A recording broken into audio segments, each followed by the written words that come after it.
Hey all, beginners ஈஸியான மெத்தடில் மெஹந்தி டிசைனில் வேலும் மயிலும் எப்படி வரையலாம்ன்றதை இந்த வீடியோவில் பார்க்கலாமா.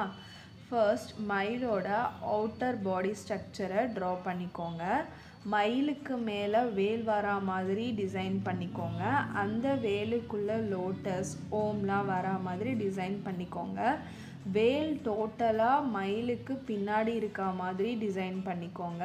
இப்போ மயிலோட தோகையை வரைஞ்சிக்கோங்க. மயிலுக்குள்ளே ஸ்மால் அண்ட் பிக் ஹம்ஸை போட்டு ஃபில் பண்ணிக்கோங்க. அண்ட் மயிலோட தோகையில் நெகட்டிவ் ஃபில்லிங்ஸ் கொடுத்தீங்கன்னா ரொம்ப பியூட்டிஃபுல்லான அவுட்புட் கிடைக்கும். ஸோ நெகட்டிவ் ஃபில்லிங்ஸ் கொடுத்து ஃபில் பண்ணிக்கோங்க. இந்த வேலும் மயிலும் உடைய டிசைனை நான் எப்படி ட்ரா பண்ணியிருக்கனோ அதே போல் நீங்களும் ஃபாலோ பண்ணி ட்ரா பண்ணிங்கன்னா உங்களுக்கு பியூட்டிஃபுல்லான அவுட்புட் கிடைக்கும். Please subscribe this channel for more mehndi videos, tips and tricks.